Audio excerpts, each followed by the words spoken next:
శ్రీ గురుభ్యో నమః.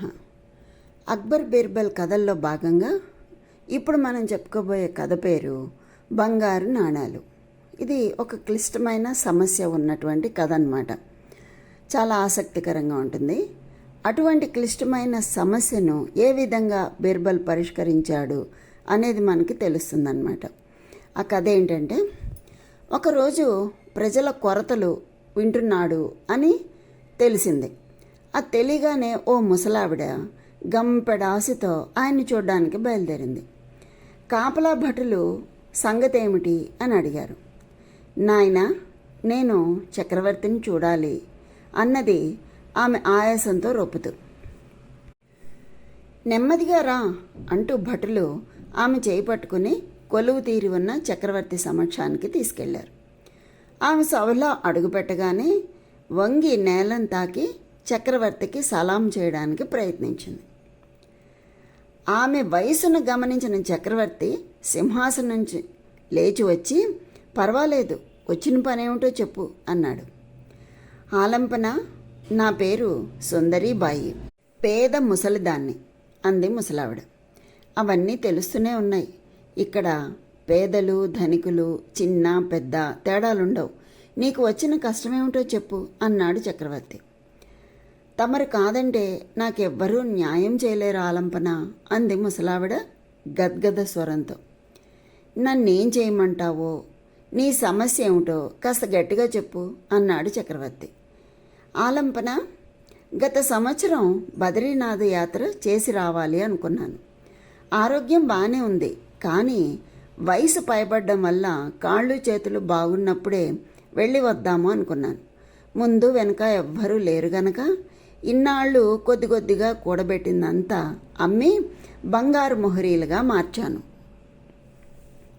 వాటిని ఓ సంచిలో వేసి దానికి మూతి బిగువుగా కట్టి లక్క ముద్ర కూడా వేశాను. బాగా ఆరిన తర్వాత ఒకసారి ఆడించి చూశాను. దృఢంగా కనిపించింది అని ఇంతవరకు చెప్పి ఆగింది ముసలావిడ. ఇంతవరకు చాలా బాగానే చేసావు కదా, ఆసక్తికరంగా ఉంది. ఆ తర్వాత ఏం జరిగిందో చెప్పు అన్నాడు చక్రవర్తి.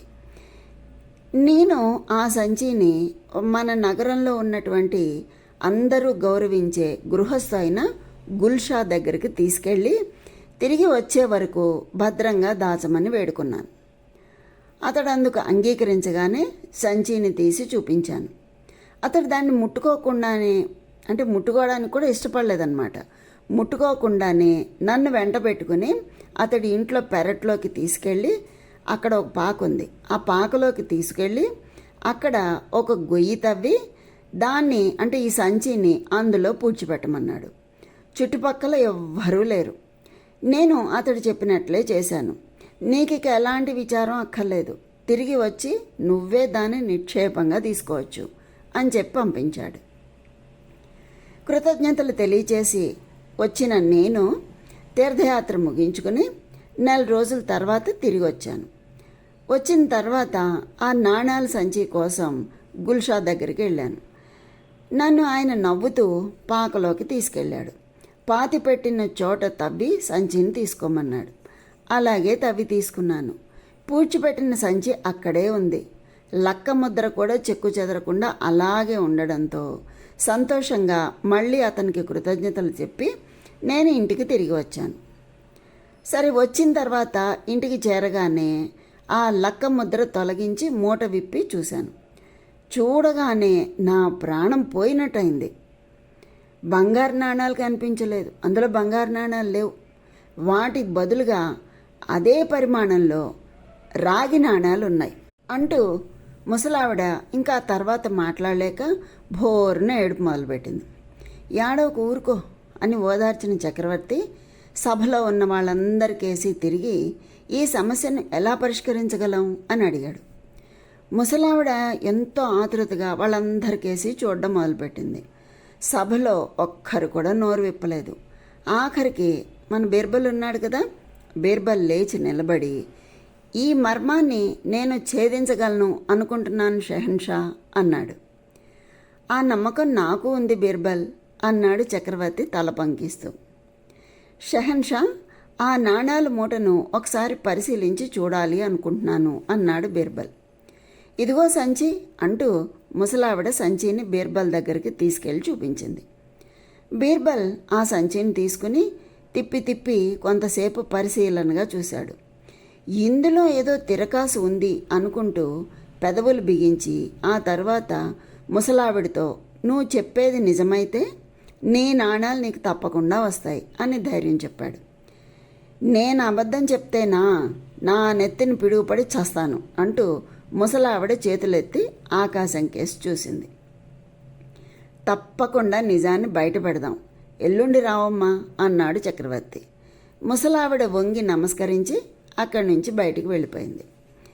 చక్రవర్తి ఆసనం నుంచి లేవగానే సభలోని ఉన్న వాళ్ళందరూ కూడా లేచి నిలబడ్డారు. ఆయన వెలుపలికి నడుస్తూ ఉండగా వంగి నమస్కారం చేశారు. ఆ తర్వాత బీర్బల్ కూడా ఆ ముసలావిడిచ్చిన సంచి తీసుకుని ఇంటికి బయలుదేరాడు. ఈ తక్కిన సభికులు బీర్బల్ ఈ మర్మాన్ని ఎలా ఛేదిస్తాడో తెలియక మలగుల్లాలు పడసాగారు.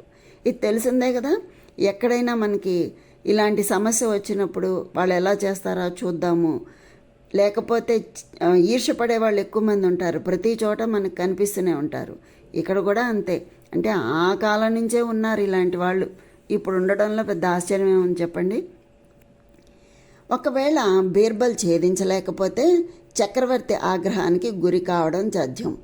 దాంతో ఉన్న ఉద్యోగం కాస్త ఊడిపోతుంది అని అసూయాపరులైన వాళ్ళు ఎంతో ఆశతో ఎదురు చూడడం మొదలుపెట్టారు.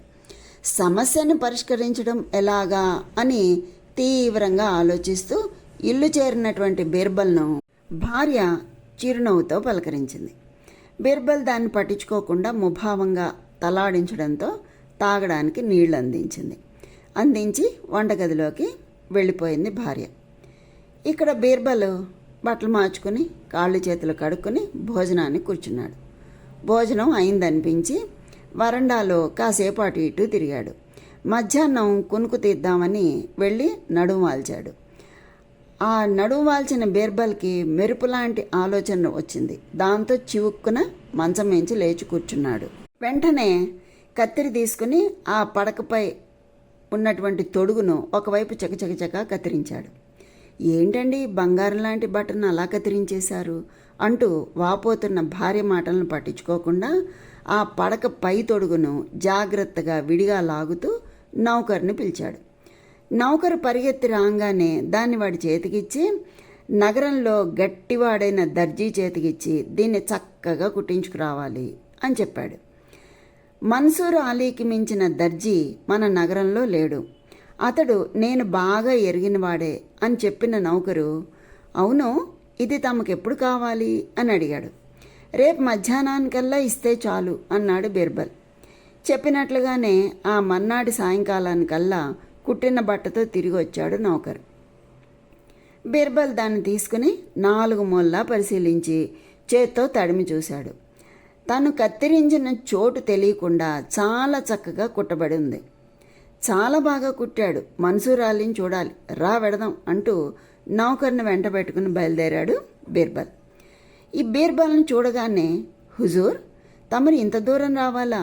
ఒక్క మాట చెప్పి పంపి ఉంటే నేనే వచ్చేవాణ్ణి కదా అంటూ లేచి వంగి సలాం చేశాడు మన్సూర్ అలీ.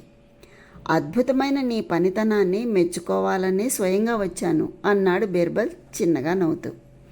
దీన్ని పుచ్చుకో అంటూ బీర్బల్ ఒక మొహిరి అతడి చేతిలో పెట్టాడు. నాకు ఇవ్వవలసింది ఇందులో సగమే అంటూ మిగిలిన చిల్లర కోసం జేబులు వెతకడం మొదలుపెట్టాడు మన్సూర్ అలీ. ఇంతలో బీర్బల్ ముసలావిడి నుంచి తీసుకొచ్చాడు కదా ఓ సంచి, ఆ సంచిని తీసి మన్సూర్ అలీకి చూపిస్తూ, ఈ సంచి చిరిగింది అని ఎవరైనా వచ్చి కుట్టించుకుని వెళ్ళారా? కాస్త జాగ్రత్తగా చూసి చెప్పు అని అడిగాడు బీర్బల్. మన్సూర్ అలీ కళ్ళు అతడు కుట్టిన చిరుగు సంచిని చూడగానే కనిపెట్టేశాయి. హుజూర్, దాదాపు నెల క్రితం గుల్షా ఈ సంచిని తెచ్చి చిరుగును కుట్టించుకుని వెళ్ళాడు అని చెప్పాడు మెరిసే కళ్ళతో. చాలా కృతజ్ఞతలు అంటూ బీర్బల్ అక్కడి నుంచి బయలుదేరాడు. మర్నాడు ఉదయం సభాసదులందరూ రాగానే చక్రవర్తి సభలోకి అడుగుపెట్టాడు. అందరూ లేచి నిలబడి ఆయనకి వంగి సలాం చేసి ఆయన ఆసనంలో కూర్చున్నాక తాము కూర్చున్నారు. భటులు ఈ గుల్షాను, ముసలావిడిని ఇద్దరిని కూడా సభలో ప్రవేశపెట్టారు. చక్రవర్తి బీర్బల్ కేసి తల తిప్పి, ఈ ముసలావిడ ఫిర్యాదులోని నిజానిజాలు నిగ్గు తేల్చావా అని అడిగాడు. ఆమె చెప్పింది అక్షరాల నిజం షహన్షా, అందులో ఏ మాత్రం అనుమానం లేదు అంటూ బీర్బల్ తను ఆ నిజాన్ని ఎలా కనుగొన్నది చక్రవర్తికి స్పష్టంగా వివరించాడు. గుల్షా దిగ్భ్రాంతి చెందాడు. అతడి ముఖం వెలవెలబోయింది. మోకాళ్ళ మీద వంగి 2 చేతులతో తలను పట్టుకున్నాడు. ఆ తర్వాత తలతో నేలను తాకి చక్రవర్తికి సలాం చేశాడు. ఇప్పుడైనా నిజం ఒప్పుకో అని ఆజ్ఞాపించాడు చక్రవర్తి. క్షమించండి ఆలంపన, దురాశతో మోసానికి పాల్పడ్డాను అంటూ చక్రవర్తి పాదాలపై పడ్డాడు గుల్షా. మోసగాన్ని క్షమించడమా? 10 ఏళ్లు కఠిన కారాగార శిక్ష విధిస్తున్నాను అన్నాడు చక్రవర్తి. ఆ తర్వాత ముసలావిడికి చెందాల్సిన బంగారు మొహరీలు ఆమెకు అప్పగించబడ్డాయి. తమ నోటి గుండా ఆ మాట వినడం నాకెంతో సంతోషంగా ఉంది హుజూర్ అన్నాడు మన్సూర్ అలీ. ఈ విధంగా ఇటువంటి సమస్యకు ఈ విధమైనటువంటి పరిష్కారాన్ని బీర్బల్ చూపించాడు. బాగుంది కదండి కదా. ఎంత చాకచక్యంగా, అంటే ఏ సమస్యను ఎలా పరిష్కరించాలి అనే ఒక మార్గాన్ని మనకి కథల ద్వారా తెలియచేస్తున్నారన్నమాట. ఇటువంటివే మనం పిల్లలకి నేర్పించాలి. మళ్ళీ మనం మరో మంచి కథతో కలుసుకుందాం, సరేనా?